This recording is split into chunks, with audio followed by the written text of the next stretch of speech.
Aujourd'hui, il y a des nouvelles intéressantes en provenance des États baltes. Ici, l'escalade croissante entre les pays européens et la Russie a poussé les États baltes, et en particulier la Lituanie, à sécuriser leurs frontières et à renforcer leur défense.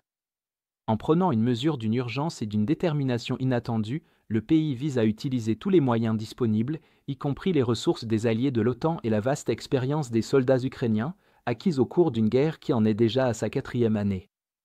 En réponse à l'escalade des tensions régionales et à la menace accrue de la Russie et de la Biélorussie, la Lituanie a pris des mesures significatives pour renforcer sa défense nationale.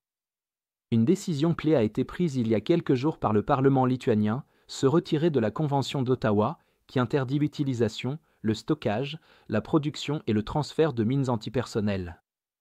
Ce retrait, qui prendra effet 6 mois après la notification officielle, place la Lituanie dans la même position que des pays voisins comme l'Estonie, la Lettonie, la Pologne et la Finlande, qui ont également annoncé des intentions similaires compte tenu de la détérioration de l'environnement sécuritaire. La décision de quitter la Convention reflète un changement stratégique, reconnaissant la nécessité de mécanismes de défense flexibles, y compris le déploiement potentiel de mines terrestres, pour dissuader et répondre à une agression. Cette décision est soulignée par l'utilisation massive de mines terrestres en Ukraine par les deux camps, mettant en évidence leur pertinence et leur efficacité, même dans la guerre moderne. Les tensions dans la région ont été encore exacerbées par des incidents récents, comme le survol d'un avion de chasse russe visant à empêcher des navires de l'OTAN de monter à bord d'un pétrolier de la flotte Fantôme russe, démontrant la volonté de la Russie d'affirmer ses intérêts de manière agressive.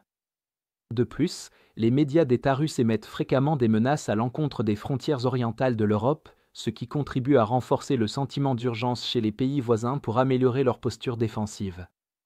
Le dernier exemple en date remonte à la semaine dernière, lorsque des exercices militaires de l'OTAN en Lituanie ont suscité une réaction virulente de la part des responsables russes, déclarant que la Russie prendrait des mesures pour neutraliser tous les efforts défensifs de l'alliance dirigée contre elle. Dans ce contexte, la Lituanie s'est engagée dans une fortification complète de ses frontières, en se concentrant particulièrement sur le corridor de Suwałki, un passage stratégique de 100 km reliant la Lituanie et la Pologne, encadré par la Biélorussie et l'enclave russe de Kaliningrad.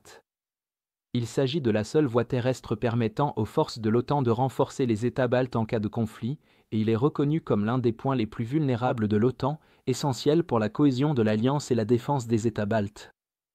Cela fait du corridor de Suwałki une cible prioritaire dans tout plan potentiel d'agression russe visant à renforcer son oblast de Kaliningrad et à couper la ligne d'approvisionnement vitale de l'OTAN vers les pays baltes.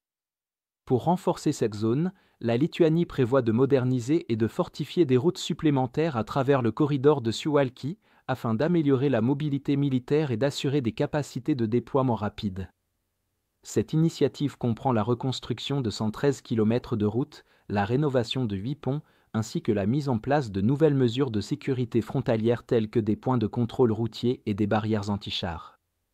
Ce projet revêt une importance stratégique majeure, car après la guerre froide, les infrastructures de l'OTAN, principalement les routes et les ponts, n'étaient plus conçues pour supporter le transport de véhicules lourds comme les chars.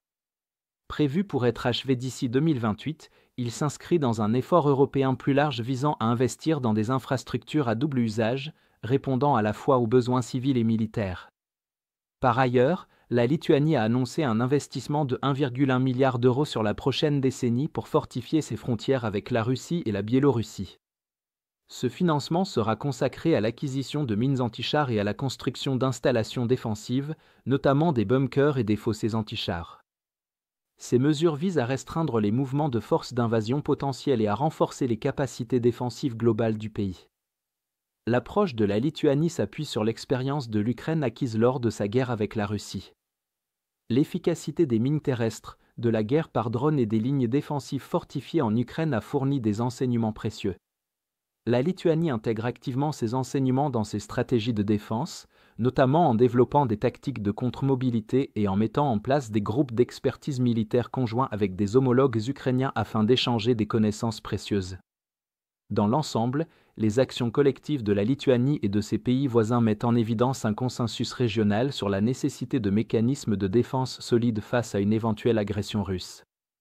En se retirant de la Convention d'Ottawa et en investissant dans des fortifications frontalières complètes, la Lituanie fait de la sécurité nationale une priorité et démontre sa volonté de dissuader toute menace. Alors que le paysage géopolitique continue d'évoluer, de telles mesures proactives sont jugées essentielles pour préserver la souveraineté et maintenir la sécurité du flanc balte de l'OTAN. Si vous êtes contre l'invasion de l'Ukraine et que vous souhaitez soutenir le travail que je fais, pensez à vous abonner à notre site d'actualité indépendant. Vous y trouverez nos analyses stratégiques exclusives, des aperçus complets de tous les fronts et des vidéos d'analyse tactique régulières. En vous abonnant, vous montrerez non seulement votre soutien à cette chaîne, mais vous aiderez également à défendre le journalisme indépendant. Le lien vers notre site est dans la description. Merci d'avoir regardé ce reportage et je remercie tous ceux qui ont décidé de nous rejoindre.